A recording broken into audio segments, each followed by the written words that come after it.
Hello students, I am Pooja, chemistry educator और Bansal academy. आज के इस वीडियो में हम डिस्कस करेंगे टीजीटी प्रीवियस ईयर क्वेश्चन।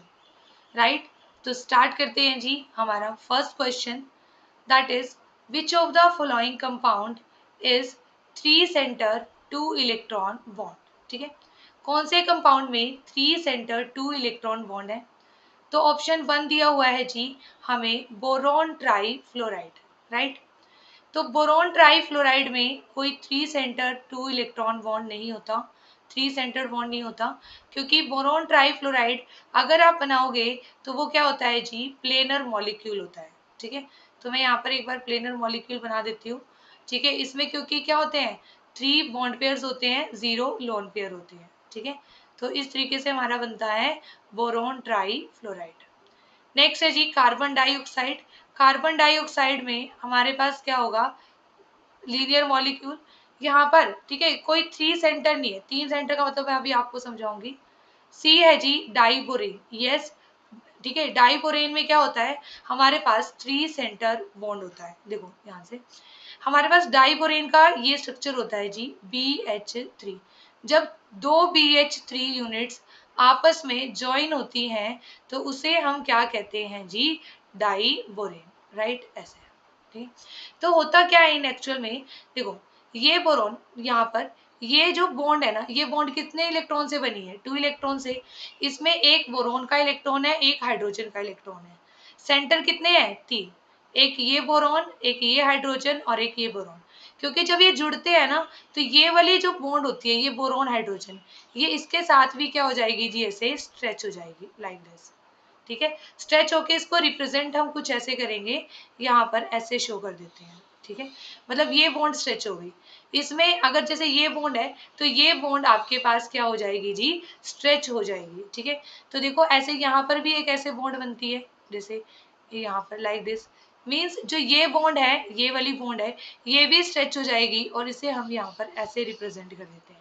तो यहाँ पर देखो इलेक्ट्रॉन तो कितने हुए इन बॉन्ड्स में, 2 हुए, है ना, एक बोरॉन का एक हाइड्रोजन का। पर सेंटर कितने हो गए, 3 हो गए, एक 2 बोरॉन और एक हाइड्रोजन। तो ये क्या हो गई, 3 सेंटर 2 इलेक्ट्रॉन बॉन्ड। ठीक है, तो हम 3 सेंटर 2 इलेक्ट्रॉन बॉन्ड को हम बनाना बॉन्ड भी बोलते हैं। क्या बोलते हैं जी, बनाना बॉन्ड। राइट, और हमारे पास जो ये वाली बॉन्ड्स होती है, बोरोन हाइड्रोजन वाली, ये वाली जो टर्मिनल्स वाली बॉन्ड है, ठीक है, वो क्या है जी, 2 सेंटर 2 इलेक्ट्रॉन बॉन्ड। ठीक है, जो टर्मिनल वाली बॉन्ड्स है, टर्मिनल्स वाली बोरोन और हाइड्रोजन के बीच में, वो 2 सेंटर 2 इलेक्ट्रॉन बॉन्ड है। तो आपसे क्वेश्चन कई बार ये भी पूछा जाता है कि डाइबोरेन में कितनी 3 सेंटर 2 इलेक्ट्रॉन बॉन्ड्स होती हैं, तो आंसर रहेगा 2। और कितनी 2 सेंटर 2 इलेक्ट्रॉन बॉन्ड होती है, तो आंसर रहेगा 4। राइट, तो आपको ये चीज आनी चाहिए। तो आंसर क्या हो जाएगा इसका, ऑप्शन नंबर सी आपका आंसर हो जाएगा। नेक्स्ट है जी अमोनिया। डी ऑप्शन भी क्या दे रखा है, अमोनिया। तो अमोनिया तो क्या होता है, पिरामिडल इन शेप, है ना, आपको ये पता है। तो इसमें भी कोई 3 सेंटर यहाँ पर नहीं है, तो इसका मतलब यहाँ पर आपका जो आंसर रहेगा that will be option C. Right, तो उसके बाद हमारा नेक्स्ट क्वेश्चन है जी, if 0.01 molar solution of an electrolyte has a resistance of 40 ohms in a cell constant of 0.4 centimeter inverse, then its molar conductance। ठीक है, आपको यहाँ पर क्या बतानी है जी, इसकी मोलर कंडक्टेंस आपको बतानी है। ठीक है, कि कितनी होगी। इट मीन्स हमें लैम्डा एम निकालना है। लैम्डा एम का फॉर्मूला होता है कापा इंटू 1000 ओवर में एम। ठीक है, जहां पर कापा हमारे पास क्या है जी, this is the specific conductance. ठीक है, स्पेसिफिक कंडक्टेंस का मतलब क्या है जी, कंडक्टिविटी। ठीक है, क्या है, कंडक्टिविटी। राइट, तो चलो फाइंड आउट करते हैं कि कंडक्टिविटी क्या होती है। ठीक है, देखो हमारे पास होता है जी, मैं ये कहती हूँ हमेशा स्टूडेंट को, आप एक फॉर्मूला लर्न करो, आपको ज्यादा फॉर्मूले लर्न करने की जरूरत नहीं है। ठीक है, सिर्फ आप इसी को रीअरेंज करके यहाँ पर बाकी के फॉर्मूलेज भी बना सकते हो। तो देखो R is equal to rho into L upon A, जहां पर हमारे पास एल अपॉन ए क्या होता है जी, सेल कांस्टेंट। तो मैंने लिख दिया R is equal to rho into cell constant. Right, अब हमें कंडक्टिविटी निकालनी है कापा, और कापा हमारे पास क्या होती है, it is the reciprocal of resistivity. ठीक है, तो हमने क्या किया, इसको रेसिप्रोकल कर दिया, रेसिप्रोकल करके आ गया 1/r 1/रो इंटू 1/ सेल कांस्टेंट, राइट। तो 1/रो क्या हो गया जी, कापा। अगर इस सेल कांस्टेंट को मैं इधर ले जाऊं तो क्या बन जाएगा, सेल कांस्टेंट अपॉन में आर, ठीक है। तो हमारे पास यहाँ पर कापा की वैल्यू क्या हो जाएगी, that is equal to cell constant कितना दिया हुआ है 0.4, आर की वैल्यू कितनी दी हुई है जी 40। तो हमारे पास यहाँ पर कापा की वैल्यू आ गई जी 1/में 100, ठीक है। अब हमें क्या निकालना है, लैम्डा एम। लैम्डा एम होता है कापा इंटू 1000 अपॉन में मोलैरिटी। तो कापा कितना 1/100, ठीक है, यहाँ पर 1000 अपॉन में मोलैरिटी। मोलैरिटी कितनी है 0.01 मोलर। तो 20 से 20 कैंसिल, यहाँ पर 2 10/1/100, तो कितना आ गया जी 1000। मीन्स आंसर आपके पास आ गया 10⁻3। तो हमारा जो राइट आंसर होगा दैट इज ऑप्शन बी, ठीक है, 10⁻3। Next question is, in a reversible reaction the energy of activation for the reverse reaction is. अब देखो एनर्जी ऑफ एक्टिवेशन क्या होगी, कहता है अगर एक्टिवेशन एनर्जी 50 किलो कैलोरी है, क्योंकि क्वेश्चन की स्टेटमेंट के अकॉर्डिंग हमें पता चल रहा है कि जो एक्टिवेशन एनर्जी है फॉरवर्ड स्टेप के लिए वो कितनी है जी, आपके पास 50 किलो कैलोरी। तो बैकवर्ड के लिए क्या होगी, तो हम कुछ बोल नहीं सकते कि हमेशा उससे कम होगी या उससे ज्यादा होगी, क्योंकि ये डिपेंड करता है कि रिएक्शन एंडोथर्मिक है या एक्सोथर्मिक, ठीक है। तो इसका आंसर हो जाएगा जी आइदर ग्रेटर देन और लेस देन 50 किलो कैलोरी। अब ये समझो आंसर ये क्यों हुआ, ठीक है, मैं क्यों बोल रही हूँ, ये डिपेंड करता है रिएक्शंस के नेचर पर। तो देखो हमारे पास जो ग्राफ बनता है, ठीक है, वो कुछ ऐसे बनेगा जी, ठीक है। ये ग्राफ किसके लिए है, ये ग्राफ है आपके पास एक्सोथर्मिक रिएक्शन के लिए। क्यों, क्योंकि देखो जो ये रिएक्टेंट और प्रोडक्ट की एनर्जी के बीच का डिफरेंस होता है, ये क्या होता है डेल्टा एच। डेल्टा एच होता है हमारे पास energy of product minus energy of reactant. अब इस डायग्राम से आपको पता चल रहा है energy of reactant is greater than energy of product. तो हमारे पास डेल्टा एच क्या आ गया, नेगेटिव आ गया, ठीक है। तो ये क्या हो गई एक्सोथर्मिक रिएक्शन, है ना। तो देखो एक्सोथर्मिक रिएक्शन के लिए फॉरवर्ड स्टेप के लिए, फॉरवर्ड के लिए आपके पास एनर्जी ऑफ एक्टिवेशन कितना है, एनर्जी ऑफ एक्टिवेशन आपके पास इतना है, एनर्जी ऑफ एक्टिवेशन इतना है, ठीक है। अब बैकवर्ड के लिए कितना हो जाएगा, ये एनर्जी ऑफ एक्टिवेशन है फॉर फॉरवर्ड स्टेप, बैकवर्ड के लिए इतना हो जाएगा जी यहाँ से लेकर यहाँ तक, ठीक है। तो ये एनर्जी ऑफ एक्टिवेशन है for backward step. Means exothermic के लिए बैकवर्ड के लिए जो एक्टिवेशन एनर्जी होती है वो ज़्यादा होती है फॉरवर्ड स्टेप से। उसके अलावा अगर एंडोथर्मिक के लिए जो आपको कर्व मिलेगी वो ऐसे होती है, देखो एंडोथर्मिक के लिए कर्व ऐसे भी तो हो सकती है। तो ये रिएक्टेंट है, ये प्रोडक्ट है। तो एंडोथर्मिक के लिए यहाँ पर क्या है, energy of product is greater than energy of reactant. तो डेल्टा एच क्या आ जाएगा पॉजिटिव। इट मीन्स ये जो कर्व है ये किसके लिए है जी, फॉर एंडोथर्मिक रिएक्शंस के लिए है, ठीक है। तो फॉरवर्ड के लिए यहाँ पर जो एनर्जी ऑफ एक्टिवेशन होगी वो ये होगी फॉरवर्ड के लिए, बैकवर्ड के लिए जो एनर्जी ऑफ एक्टिवेशन होगी वो ये होगी। तो मीन्स इसके लिए बैकवर्ड स्टेप के लिए कम होती है activation energy then forward step, ठीक है। तो आंसर क्या हो जाएगा ऑप्शन नंबर डी। नेक्स्ट है, at which one of the following temperature pressure condition the deviation of a gas from ideal behavior is expected to be minimum, ठीक है। हम ये कहते हैं एक रियल गैस, ठीक है, आइडियल गैस की तरह बिहेव करती है, behave as an ideal gas at low pressure, gas at low pressure and high temperature, ठीक है। तो मिनिमम डेविएशन देखो, मिनिमम डेविएशन होगी ना यहाँ पर लो प्रेशर और हाई टेम्परेचर पर। तो जो आपको वैल्यूज दे रखी है उसी में से आप चूज कर लो। ये हाई टेम्परेचर और लो प्रेशर गिवन है, तो इसलिए इसका आंसर क्या हो जाएगा जी ऑप्शन नंबर ए।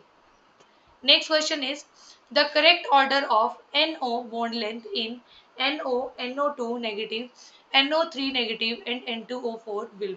ठीक है, तो सबसे पहले आप बॉन्ड ऑर्डर निकाल लो जी। ठीक है, बॉन्ड ऑर्डर ये आप मॉलिक्यूलर ऑर्बिटल थ्योरी से भी फाइंड आउट कर सकते हो। ठीक है, तो यहाँ पर जो बॉन्ड ऑर्डर होता है, या फिर अगर आप उससे भी फाइंड आउट कर सकते हो, या एक तरीका और होता है। एक तरीका क्या होता है जी, यहाँ पर नंबर ऑफ, ठीक है, यहाँ पर हमारे पास होगा number of bonds between two atoms, number of bonds between two atoms in in resonating in all possible structure, in all possible structure मतलब resonating structures divided by में total number of resonating structure, number of resonating structures।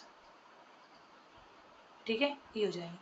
For example जैसे कि हमारे पास ठीक है, first molecule क्या है जी, हमारे पास है NO2 नेगेटिव, NO2 नेगेटिव। तो देखो जो NO2 नेगेटिव है इसका स्ट्रक्चर हमारे पास कुछ ऐसा है, NO2 नेगेटिव ऐसे। ठीक, तो अगर हम इसके रेजोनेटिंग स्ट्रक्चर ड्रॉ करें तो दो रेजोनेटिंग स्ट्रक्चर हमारे पास बनते हैं।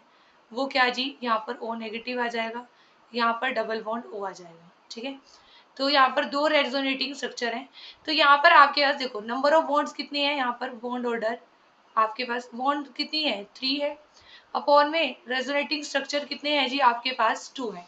तो इसका जो बॉन्ड ऑर्डर होगा वो क्या होगा, आएगा 1.5। ठीक है, ऐसे ही नाइट्रेट के लिए जब हम कैलकुलेट करते हैं तो हमारे पास 3 रेजोनेटिंग स्ट्रक्चर बनते हैं ऐसे। देखो नाइट्रेट N, यहाँ पर double bond O, double bond O, यहाँ पर O नेगेटिव। ठीक है, एक कोऑर्डिनेट बॉन्ड बनता है जी इसमें, सॉरी, क्योंकि आप जब लुईस डॉट स्ट्रक्चर ड्रॉ करोगे तब। ठीक है, तो यहाँ पर ऐसे ही 3 स्ट्रक्चर क्या है आपके पास पॉसिबल है। ठीक है, 3 स्ट्रक्चर हमारे पास इस तरीके से पॉसिबल हो जाएंगे, ये हो जाएगा। ठीक है, आपके पास यहाँ पर, और इस केस में यहाँ पर इस तरीके से हमारे पास क्या हो जाएगी, फॉर्मेशन हो जाएगी। राइट, यहाँ पर बॉन्ड्स कितने हैं जी आपके पास 4 है, 2 + 1 + 1, तो यहाँ पर बॉन्ड ऑर्डर कितना हो जाएगा। ठीक है, 4/3, 1.33। ऐसे ही अगर आप मॉलिक्यूलर ऑर्बिटल थ्योरी से, ठीक है, N2O4 का बॉन्ड ऑर्डर निकालते हैं तो वो आपके पास कितना आएगा जी 3, और NO का जो बॉन्ड ऑर्डर आता है वो आता है जी 2.5। ठीक है, यहाँ पर एक ऑप्शन में मिस्टेक है, वो मैं आपको बता दूंगी क्या करेक्शन है जी। और हमें बतानी है बॉन्ड लेंथ। ये तो हमने बॉन्ड ऑर्डर निकाला, तो जो बॉन्ड लेंथ होती है वो इनवर्सली प्रोपोर्शनल होती है किसके, बॉन्ड ऑर्डर की। तो जिसके लिए बॉन्ड ऑर्डर सबसे कम है उसके लिए बॉन्ड लेंथ सबसे ज्यादा होगी। मीन्स NO3 नेगेटिव के लिए सबसे ज्यादा बॉन्ड लेंथ होगी, उसके बाद NO2 नेगेटिव, उसके बाद N2O NO, और उसके बाद क्या होना चाहिए जी N2O4। आप देखोगे कि ऑप्शंस में ऐसा ऑप्शंस आपके पास नहीं है, बट देखो यहाँ पर NO3 नेगेटिव NO2 ये स्टार्टिंग में है ना, इन्हें इंटरचेंज कर लेना जी, NO और दिस इज N2O4। ठीक है, तो ये आपके पास इसका करेक्ट आंसर रहेगा। Our next question is which one of the following ions is the smallest in size। ठीक है, कौन सा आयन इसमें स्मॉलेस्ट है, यहाँ पर मिस्टेक है जी, ये O2 नेगेटिव है। ठीक है, तो देखो Mg2 पॉजिटिव, यहाँ पर नंबर ऑफ इलेक्ट्रॉन्स कितने हैं 10। ठीक है, F नेगेटिव में भी नंबर ऑफ इलेक्ट्रॉन्स कितने हैं जी 10, Na पॉजिटिव में भी 10, और O2 नेगेटिव में भी 10। ये आइसो इलेक्ट्रॉनिक आयंस का केस है। तो अब इसके अंदर हम कैसे देखेंगे यहाँ पर साइज, तो जो न्यूक्लियर चार्ज होता है वो कितना होगा इसका 12, क्योंकि यहाँ पर 12 प्रोटॉन्स है, यहाँ पर 9, यहाँ पर 11 और यहाँ पर 8। ठीक है, तो अगर हम न्यूक्लियर चार्ज पर इलेक्ट्रॉन निकालें तो आपके पास क्या आएगा, यहाँ पर 1.2, यहाँ पर कितना आएगा जी 9/10 0.9, यहाँ पर 1.1 और यहाँ पर 0.8। तो न्यूक्लियर चार्ज पर इलेक्ट्रॉन मैक्सिमम किस केस में है, Mg2 पॉजिटिव। अब देखो न्यूक्लियर चार्ज पर इलेक्ट्रॉन का मतलब है कि कितना फोर्स ऑफ अट्रैक्शन है एक इलेक्ट्रॉन पर, तो जिसके ऊपर ज्यादा फोर्स ऑफ अट्रैक्शन होगा उसका साइज क्या होगा, स्मॉलेस्ट होगा। तो आंसर क्या रहेगा जी, option number A. Our next question is the orbitals are called degenerate. ठीक है, when they have same wave function but different energy. No. They have different wave function but same energy. No.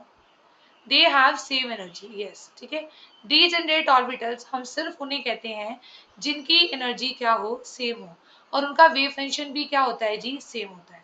इसमें लिखा है they have the same wave function. ठीक है, इनका ना दोनों ही सेम आएगा आंसर. ठीक है, दे हैव सेम एनर्जी.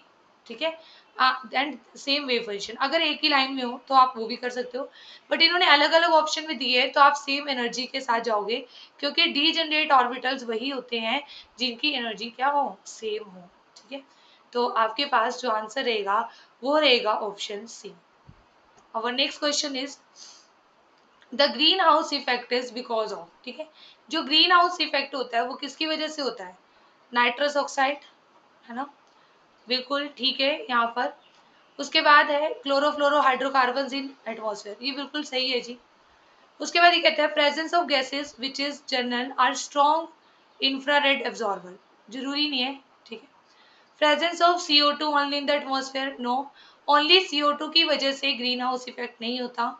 इसके अलावा जैसे मीथेन हो गया, वाटर वेपर्स हो गया, नाइट्रस एसिड हो गया, ठीक है, नाइट्रस ऑक्साइड्स हो गया, और जितने भी फ्लोरिनेटिंग एजेंट्स होते हैं वो हो गए, उनकी वजह से क्या होता है, ग्रीन हाउस इफेक्ट.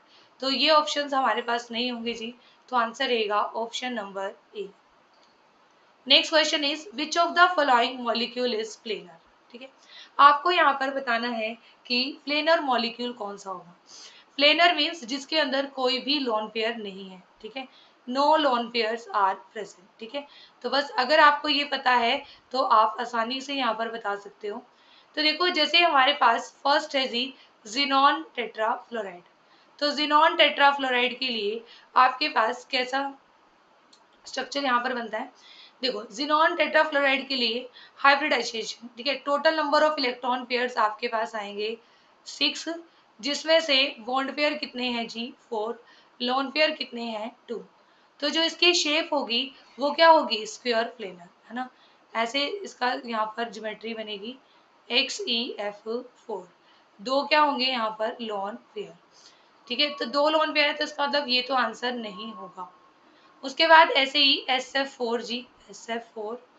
तो SF4 में भी आपके पास हाइब्रिडाइजेशन हो जाएगी sp3d. Total number of electron pairs आ जाएंगे 5, बॉन्ड पेयर्स 4 और लोन पेयर 1. राइट, तो SF4 की जो ज्योमेट्री बनेगी वो बनेगी सीसो ज्योमेट्री. ठीक है, ये बहुत इंपॉर्टेंट है, काफी एग्जाम्स में पूछा जाता है, तो ये आंसर भी नहीं होगा. फिर है जी NF3. NF3 के केस में आपके पास ज्योमेट्री बनती है पिरामिडल. पिरामिडल बनती है क्योंकि 3 बॉन्ड पेयर होते हैं, 1 लोन पेयर, तो ये भी आंसर नहीं होगा. तो आपके पास जो हमारा डी ऑप्शन है सिलिकॉन टेट्राफ्लोराइड, यहाँ पर total number of electron pairs कितने होंगे, 4, जिसमें से बॉन्ड पेयर्स भी 4 और लोन पेयर्स क्या होंगे जी, 0. तो यहाँ पर जो ज्योमेट्री बनेगी वो बनेगी टेट्राहेड्रल, और इसे हम क्या कहेंगे, प्लेनर. राइट, तो आंसर हो जाएगा ऑप्शन नंबर डी. राइट, तो ऑप्शन नंबर डी हमारे पास इसका आंसर रहेगा. Now next question is which of the following oxide will be least acidic.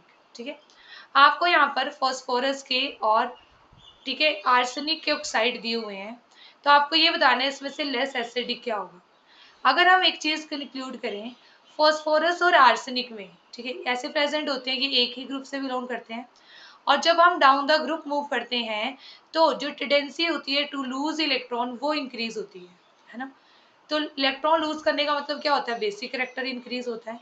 Means acidic character क्या होगा जी, एसिडिक करेक्टर होगा down the group decrease. Means arsenic वाला कम acidic होगा, आपको बताना भी लीस्ट वाला है, तो फॉस्फोरस वालों को तो पहले ही एलिमिनेट कर दो. अब हमारे पास आर्सेनिक के 2 कंपाउंड्स रह गए और हमें इसमें से बताना है कि कौन सा कम एसिडिक होगा. तो आप है ना ऑक्सीडेशन स्टेट निकाल लो. ऑक्सीडेशन स्टेट यहाँ पर क्या आ जाएगी, 4x + 10 = 0.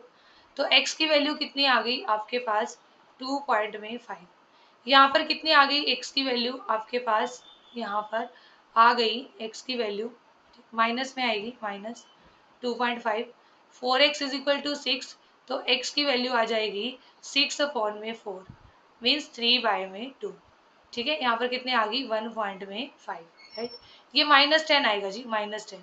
आंसर x की वैल्यू पॉजिटिव में ही आएगी। ठीक है, ये -6 होगा क्योंकि सॉरी 4x - 6 -12 होगा, -12।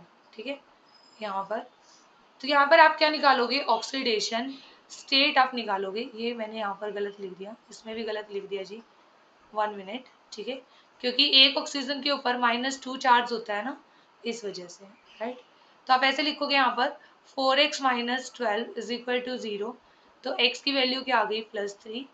यहाँ पर 4x - 20 is equal to 0, x की वैल्यू क्या आ गई जी +5। अब देखो, जिसकी जितनी ज्यादा ऑक्सीडेशन स्टेट होती है उतना ही ज्यादा क्या होता है, एसिडिक करेक्टर। क्योंकि एसिडिक करेक्टर क्या होता है, tendency to accept electron.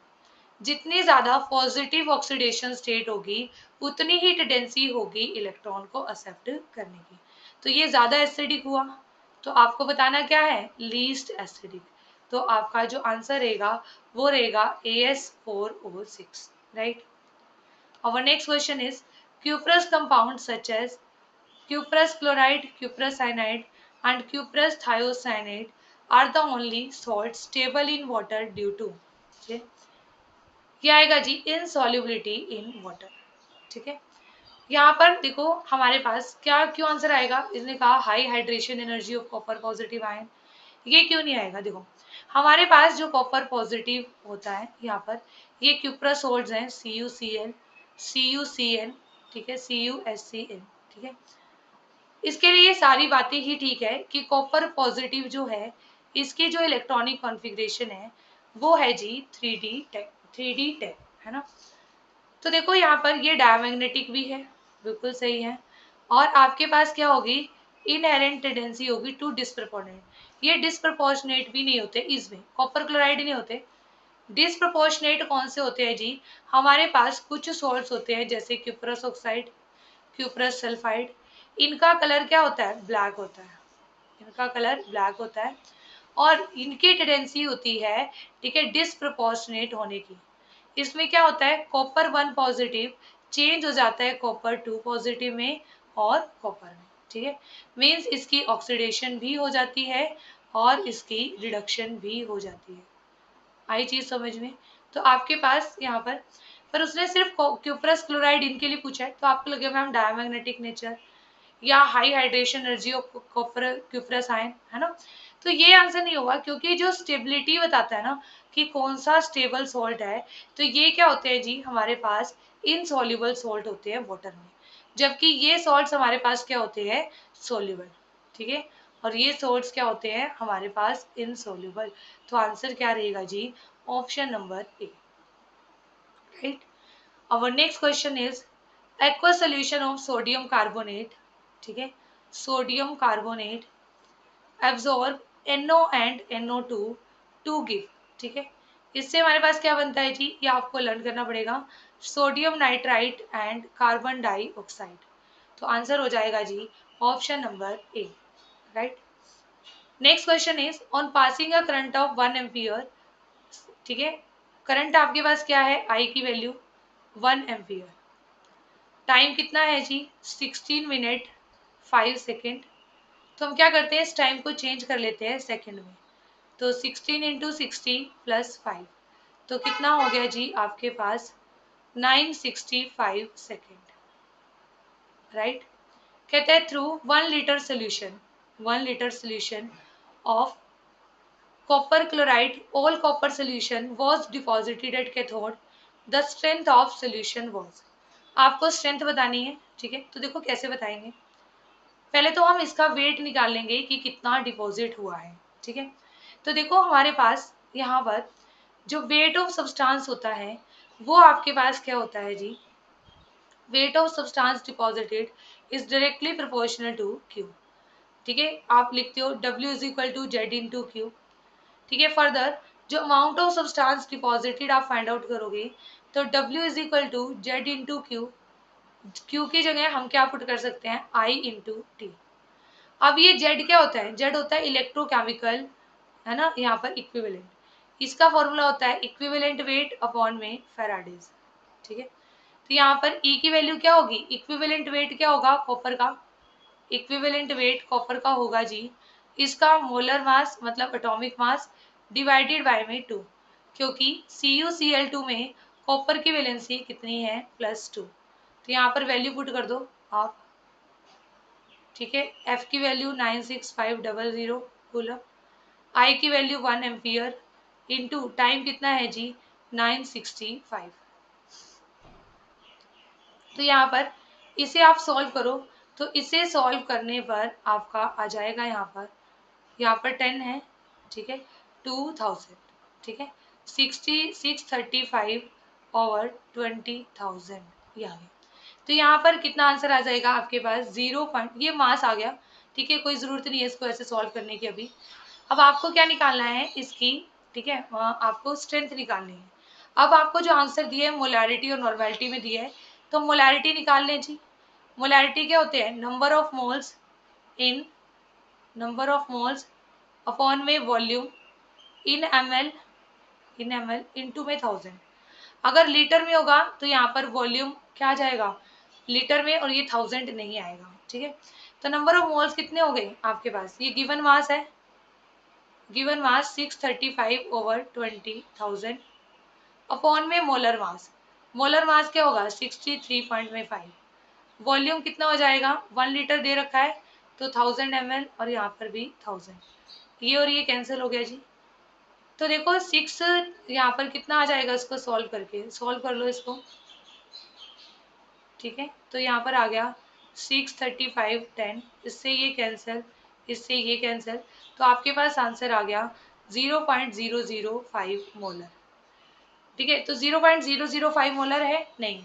Normality कितनी आएगी, इसको डबल कर दो, नॉर्मेलिटी आ जाएगी क्योंकि n फैक्टर 2 है ना, 0.01 नॉर्मल। तो देखो हमारे पास यहाँ पर 0.01 नॉर्मल आंसर गिवन है, तो आंसर क्या हो जाएगा option number C, right. Now our next question is, ठीक है, कहता है कि आपको यहाँ पर H2 HCl2 और HCl के लिए एंट्रोपी गिवन है और आपको एंट्रोपी चेंज निकालना है। तो ये जो आपका क्वेश्चन है वो है जी थर्मोकेमिस्ट्री से, राइट। और इसमें हम जो डेल्टा S निकाल सकते हैं इस रिएक्शन के लिए, वो हम कैसे निकाल सकते हैं जी, देखो delta S for reaction is summation of delta S of product minus summation of delta S of reactant, ठीक है, और मल्टीप्लाई करते हैं उनके कोफिशिएंट से। तो यहाँ पर देखो प्रोडक्ट क्या है HCl, तो 2 इंटू HCl के लिए क्या वैल्यू है जी 186.7, ये कर दो, माइनस में रिएक्टेंट के लिए H2 and Cl2, तो यहाँ पर प्लस कर दो 130.6 प्लस 223, तो आपके पास यहाँ पर क्या आ जाएगा, यहाँ पर सॉल्व करके इसको सॉल्व कर दो। तो जब आप इसको सॉल्व करोगे तो आपके पास आंसर आएगा जी 19.8, ठीक है, आंसर क्या आ जाएगा आपके पास 19.8, राइट। तो 19.8 इसका आंसर हो जाएगा, तो ऑप्शन नंबर डी हमारा क्या होगा जी, इसका करेक्ट आंसर होगा, राइट। यहाँ पर ये आ जाएगा। और नेक्स्ट क्वेश्चन इज, ठीक है, वो कहता है कि हमारे पास जो CH3 थ्राइस ये है, ठीक है, कहता है कि this will not undergo aldol condensation, ठीक है, क्यों एल्डोल कंडेंसेशन ये शो नहीं करता, ठीक है। तो अगर आप ये बनाओगे तो ये कुछ ऐसा बनेगा जी, यहाँ पर भी CH3 और यहाँ पर भी CH3। देखो एल्डोल कंडेंसेशन शो करने के लिए हमारे पास ये कंडीशन होती है कि आपके मॉलिक्यूल के पास, कंपाउंड के पास क्या होना चाहिए, alpha hydrogen must be present, दूसरा आपके पास डाइल्यूट अल्कली होना चाहिए, ठीक है, और ये रिएक्शन क्या होनी चाहिए in the presence of dilute alkali, ठीक है। तो आपके पास देखो यहाँ पर कोई भी अल्फा हाइड्रोजन नहीं है, क्योंकि देखो ये हमारा फंक्शनल ग्रुप है और ये हमारी क्या है अल्फा कार्बन, तो क्या इसके पास कोई हाइड्रोजन है, नहीं, तो यहाँ पर कोई अल्फा हाइड्रोजन प्रेजेंट नहीं है, तो इसका मतलब यहाँ पर एल्डोल कंडेंसेशन भी नहीं होगी। तो इसका जो आंसर रहेगा वो रहेगा absence of alpha hydrogen in the molecule, ठीक है। तो बाकी कोई आंसर नहीं है इसका, ठीक है, बल्कि CH3 group no, 3 electron donating group no. ठीक है, तो आंसर रहेगा option number B. Next question is consider the following transformation. ठीक है, आपको ये बताना है यहाँ पर जो मॉलिक्यूलर फॉर्मूला है सी का वो क्या होगा। तो देखो इसके लिए आपको ये रिएक्शंस आनी चाहिए। देखो हमारे पास जो रिएक्शंस होंगी वो ऐसे होंगी जी, जैसे कि एसिटिक एसिड है, एसिटिक एसिड जब ये रिएक्ट करेगा कैल्शियम कार्बोनेट के साथ, मेटल कार्बोनेट के साथ, जब भी कोई एसिड रिएक्ट करता है तो क्या बनता है जी आपके पास सॉल्ट। तो यहाँ पर क्या कौन सा सॉल्ट बन जाएगा, यहाँ पर आपके पास सॉल्ट बन जाएगा कैल्शियम एसीटेट, है ना, यही बनेगा आपको, क्योंकि एसीटेट की वैलेंसी 1 होती है, प्लस में कार्बन डाइऑक्साइड प्लस में वाटर। ठीक है, आपने इसको फर्दर हीट किया, ठीक है, ये आपके पास बी बन गया। अगर बी को आप फर्दर हीट करते हो तो आपके पास क्या बनेगा, देखो कैल्शियम एसीटेट को जब हीट करोगे तो आपके पास देखो ऐसा ये स्ट्रक्चर है, CH3 C double bond O Ca, CH3 C double bond O Ca, तो यहाँ से CaCO3 रिमूव हो जाएगा। ठीक है, और आपके पास क्या बन जाएगा जी एसीटोन और CH3। ये हमारा जो मेन कंपाउंड होगा ये ए होगा जी, पहले वाला ए, ये वाला है बी, ये वाला है बी, राइट। अब ठीक है, प्लस में CaCO3 तो बनेगा। अगर इसकी रिएक्शन होगी आयोडीन के साथ तो ध्यान से देखो, क्या ये आइडोफॉर्म टेस्ट नहीं है, आइडोफॉर्म टेस्ट है ना, क्योंकि जहां पर CH3CO ये ग्रुप हो वो क्या शो करते हैं आइडोफॉर्म टेस्ट। तो यहाँ पर आपके पास बन जाएगा CHI3 मेन प्रोडक्ट, है ना, और ये क्या हो जाएगा रिड्यूस हो जाएगा आपके पास। ठीक है, तो यहाँ पर एक कार्बन कम से ये रिड्यूस हो जाएगा और आपके पास यहाँ पर क्या बन जाएगा CH3COONA, राइट, क्या बन जाता है CH3COONA। ठीक है, तो आपके पास आइडोफॉर्म यहाँ पर मेजर प्रोडक्ट होगा, तो आंसर आपका जो रहेगा वो रहेगा जी ऑप्शन सी। ठीक है, नेक्स्ट है क्वेश्चन नंबर 92, कहता है the plot of concentration of reactant versus time for a reaction is straight line with a negative slope. तो इसका आंसर होगा जी जीरो ऑर्डर। कैसे होगा आपको मैं एक्सप्लेन करके दिखा देती हूँ। यहाँ पर देखो जो जीरो ऑर्डर के लिए हमारे पास फॉर्मूला होता है वो होता है के का, K is equal to 1/t into a naught minus a t, right. तो आप ऐसे लिख सकते हो K t is equal to a naught minus a t. यहाँ पर आ जाएगा a t is equal to a naught minus K t. ये आपने क्या लिया वाई एक्सिस पर, टाइम किस पर लिया एक्स एक्सिस पर। आपने कहा स्लोप नेगेटिव, तो यहीं पे तो आ रही है स्लोप नेगेटिव, स्लोप कितनी आ रही है माइनस के, तो this is the value of slope. और ये तो इंटरसेप्ट है जी, तो हमारे पास जो नेगेटिव स्लोप आएगी वो यही आएगी।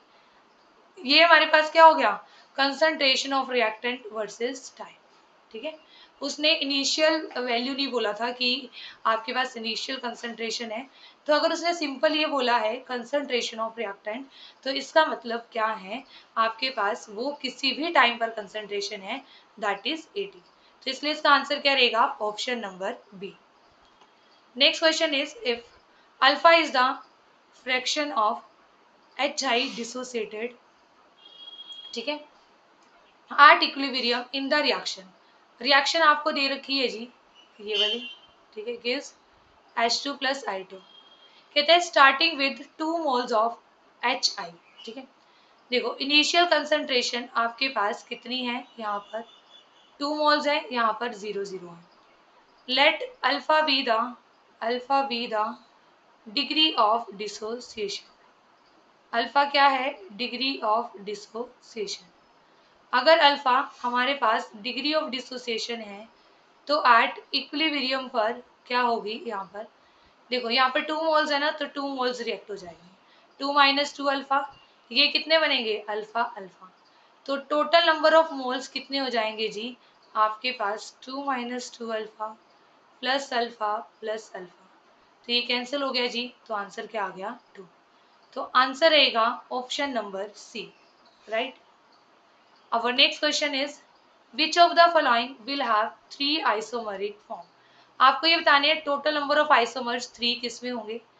देखो ये हमारे पास MA3B3 टाइप का हमारे पास कोऑर्डिनेशन कंपाउंड है, और जब हम इसमें देखते हैं तो इसके दो ही आइसोमर होते हैं, फेक एंड मोर आइसोमर, ठीक है। तो इसके 2 आइसोमर्स होंगे। इस केस में M अगर मेटल यहाँ पर आपके पास AA थ्राइस हो, तो यहाँ पर आपके पास देखो दो तो बनते हैं ज्योमेट्रिकल आइसोमर। कौन कौन सा? एक बनता है सिस, एक बनता है ट्रांस। और सिस क्या होता है आपके पास? ऑप्टिकली एक्टिव, जबकि ये ऑप्टिकली इनएक्टिव होता है। तो टोटल आपके पास कितने हो गए जी? 3। नेक्स्ट ये किस टाइप का कॉम्प्लेक्स है? MABAA ट्वाइस B2, ठीक है। तो इस केस में भी आपके पास दो फॉर्म बनेगी, एक बनेगी सिस और एक बनेगी ट्रांस। इसमें सिर्फ सिस ऑप्टिकल एक्टिव होगी, ट्रांस ऑप्टिकल एक्टिव नहीं होगी। तो इसके आइसोमर कितने बनेंगे? 3। इस केस में ये आपके पास है जी MAA ट्वाइस BC टाइप का कॉम्प्लेक्स, है ना। यहाँ पर आपके पास दोनों ही फॉर्मेशन होती है, सिस की भी और ट्रांस की भी। पर अच्छी बात यहाँ पर ये है, जो यहाँ पर सिस होता है वो भी ऑप्टिकली एक्टिव होता है और ट्रांस भी ऑप्टिकली एक्टिव होता है। तो टोटल नंबर ऑफ आइसोमर्स हो जाएंगे 4। तो इसलिए आंसर क्या रहेगा जी? Second and third, option number C. Next is regarding F negative and Cl negative which of the following statement is correct, ठीक है। आपको ये बतानी है इसमें से कौन कौन सी स्टेटमेंट करेक्ट है, राइट।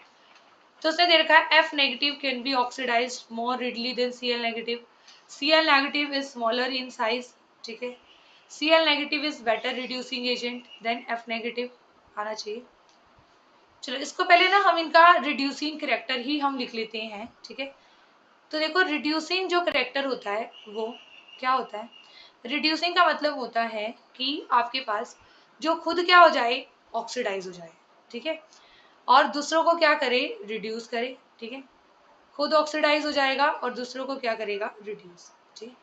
खुद ऑक्सीडाइज होने का मतलब है इलेक्ट्रॉन लूज कर देगा आसानी से, है ना।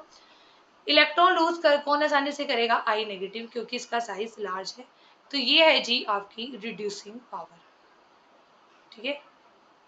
तो उसने कहा F negative can be oxidise more readily than Cl negative. Cl negative बिल्कुल ठीक है ना। तो ये इसकी रिड्यूसिंग पावर ज्यादा है ना, ठीक है। तो आपके पास तो ये चीज हो जाएगी, इसका मतलब आपको यहाँ पर उसके बाद क्या है next? Cl negative is smaller in size than fluorine F negative, ये तो गलत है जी, ठीक है। ये बिगर होता है ना, लार्जर होता है साइज में। Cl negative is larger in size, ठीक है। फिर कहते हैं Cl negative is better reducing agent than F negative. तो देखो ये रिड्यूसिंग पावर है ना, तो Cl negative better reducing agent है F नेगेटिव से, बिल्कुल सही स्टेटमेंट है जी आपके पास। एक मिनट रुको, इसने लिख रखा है F negative can be oxidise more readily than Cl negative. नहीं, देखो अगर Cl नेगेटिव अच्छा रिड्यूसिंग एजेंट है तो ये खुद ऑक्सीडाइज होगा ना, दूसरों को तो रिड्यूस करेगा, ये खुद ऑक्सीडाइज होगा, तो ये स्टेटमेंट इनकरेक्ट है। उसके बाद है Cl negative can give up an electron more easily than F negative, बिल्कुल सही बात है जी। Cl नेगेटिव आसानी से इलेक्ट्रॉन दे सकता है। तो आंसर क्या हो जाएगा? Option number B. तो आंसर ये आ जाएगा, third and fourth statement is correct, right. उसके बाद नेक्स्ट क्वेश्चन है जी, नेक्स्ट क्वेश्चन है हमारे पास केमिकल काइनेटिक्स से 1 microgram of radio active sodium, ठीक है।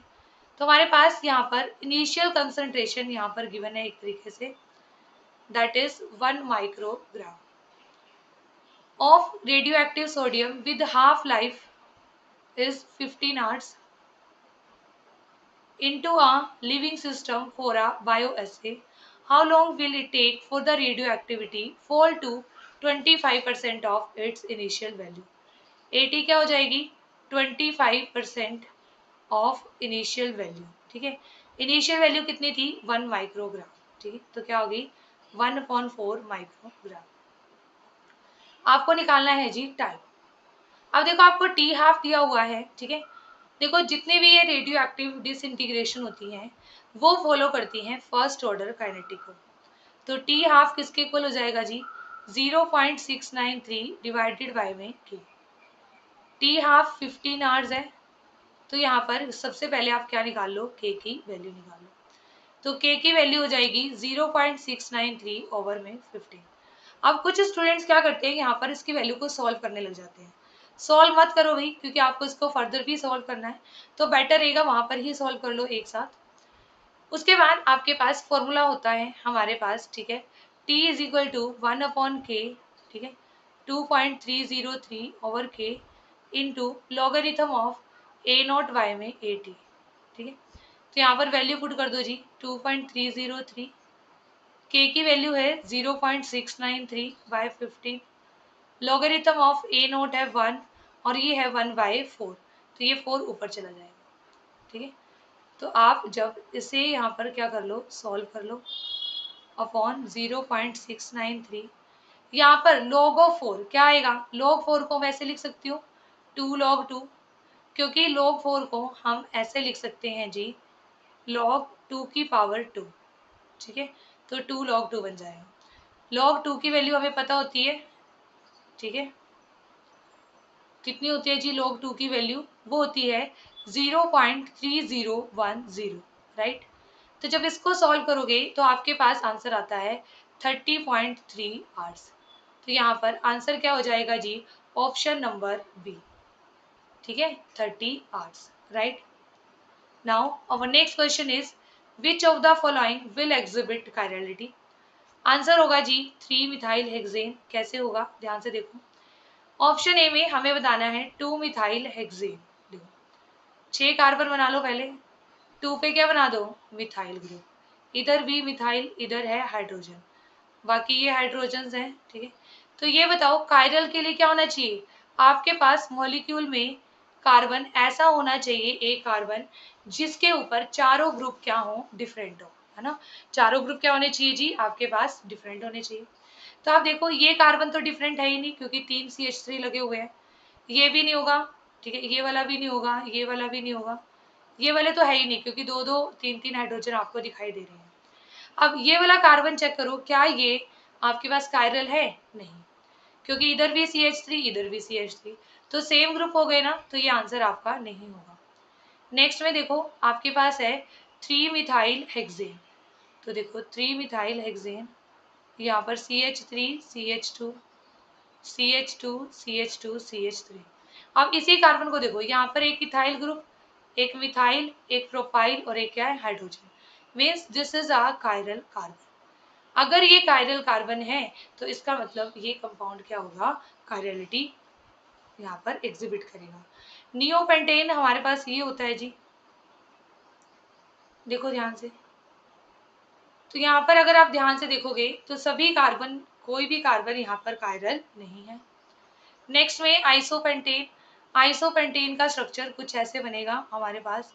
तो अगेन आइसोपेंटेन में भी हमारे पास क्या होगा, यहाँ पर H है, यहाँ पर CH3, अगेन 2 CH3 ग्रुप क्या आ गए, सेम आ गए, तो आपके पास इसलिए ये कार्बन भी कायरल नहीं होगी। तो इसका मतलब आपके पास ये कंपाउंड कायरल नहीं है। तो आंसर क्या रहेगा जी, option number B, right. Next question is reduction of thiosulphate ions give. ये आपका विद आयोडीन गिव्स, ये आपका लर्निंग क्वेश्चन है जी। तो ये क्या बनाता है, टेट्राथायोनेट आयन।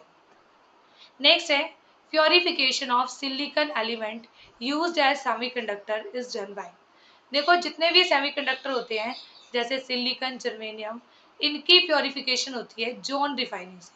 यहाँ पर ये बाय मिस्टेक लिखा हुआ है जी, इसका जो करेक्ट आंसर रहेगा वो रहेगा John refining, option number A. Next is when acetone reacts with bleaching powder, powder है ये, विच कंपाउंड इज फाउंड। देखो जब हमारे पास जो एसीटोन है, ठीक है, यहाँ पे अगर आपने, आपको ये पता हो, तो जो हमारे पास रिएक्शन होती हैं, जब भी कोई मिथाइल कीटोन रिएक्ट करता है किसके साथ, ब्लीचिंग पाउडर के साथ, मीन्स जैसे कि कैल्शियम हाइपोहेलाइट के साथ, हम भी बोलते हैं कैल्शियम हाइपोहेलाइट के साथ रिएक्शन करता है, तो हमारे पास क्या बनते हैं, यहाँ पर एक तो हमारे पास क्या बन जाएगा, जो मिथाइल पार्ट है वो क्लोरीनेटेड हो जाएगा, तो आपके पास क्या बन जाएगा यहाँ पर क्लोरोफॉर्म, और ये क्या हो जाएगा जी, आपके पास ये जो आपके पास हमारे पास जो एसीटोन है वो आपका कंपाउंड बना देगा, क्या बना देगा आपके पास RCOOCl, ठीक है, ऐसे बना देगा ये CH3C डबल बॉन्ड OCl, ठीक है। तो आपके पास जो इसका आंसर रहेगा वो रहेगा ऑप्शन नंबर बी, राइट। तो ये थे हमारी आज की इस वीडियो के क्वेश्चंस, ठीक है, बहुत ही इंपॉर्टेंट क्वेश्चंस हैं सभी में। मैंने यहाँ पर कॉन्सेप्ट आपको विद कॉन्सेप्ट आपको आंसर्स बताए हैं जी, ठीक है। तो अगर आप भी प्रिपेयर कर रहे हैं टीजीटी या पीजीटी एग्जाम के लिए, तो अगर आप टीजीटी एग्जाम के लिए प्रिपेयर कर रहे हैं और आप ये सोच रहे हैं कि सिर्फ 12th लेवल तक की प्रिपरेशन हमारे लिए सफिशिएंट होगी, तो वो बिल्कुल भी सफिशिएंट नहीं होगी, क्योंकि रिसेंट जितने भी हमारे एग्जाम्स आ रहे हैं उनमें सभी का लेवल अप होकर आ रहा है। और इवन आपको टीजीटी एग्जाम के लिए भी ग्रेजुएशन और पोस्ट ग्रेजुएशन के जो टॉपिक हैं वो आपको स्टडी करनी है, राइट, ठीक है। तो अगर आप भी प्रॉपर गाइडेंस के साथ प्रिपेयर करना चाहते हैं तो आज ही ज्वाइन करें बंसल एकेडमी। यहाँ पर आपकी लाइव क्लासेस रहेंगी और आपको वो ही क्लासेस रिकॉर्डेड मैनर में भी अवेलेबल रहेंगी, राइट। लाइव क्लासेस का जो बेनिफिट रहता है वो ये रहता है कि हमारे पास हमारे डाउट्स क्लियर हो जाते हैं। अगर डाउट्स क्लियर है तो हमारा कॉन्सेप्ट क्लियर है, कॉन्सेप्ट क्लियर है तो हमारा एग्जाम क्लियर है ना। एंड सेकेंड थिंग, आप यहाँ पर मैं आपको कुछ रेफरेंस बुक बता देती हूँ जिन्हें फॉलो किया जाता है, ठीक है। तो आप है ना फिजिकल केमिस्ट्री के लिए आप जो रेफरेंस बुक जो आपको फॉलो करनी है वो आपको करनी है जी एटकिंस की, ठीक है। बहुत अच्छी बुक है, ठीक है। अगर एटकिंस ये फॉरेन ऑथर की बुक है, इसके अलावा आप पुरी शर्मा पठानिया और KL कपूर की बुक को भी रेफर कर सकते हो, राइट। आप इनऑर्गेनिक केमिस्ट्री के लिए जैसे कि JD ली की बुक है उसके लिए, ठीक है। अब देखो जो हमारे पास ऑर्गेनिक केमिस्ट्री रह गई, ऑर्गेनिक केमिस्ट्री में जैसे क्लेडन की बुक हो गई, ठीक है, आप स्टडी कर सकते हो यहाँ पर रेफरेंस के लिए, ओके। तो मिलते हैं नेक्स्ट वीडियो में एक न्यू कॉन्सेप्ट के साथ, न्यू वीडियो के साथ, न्यू क्वेश्चंस के साथ, right. Okay, bye bye, all the best for your exam.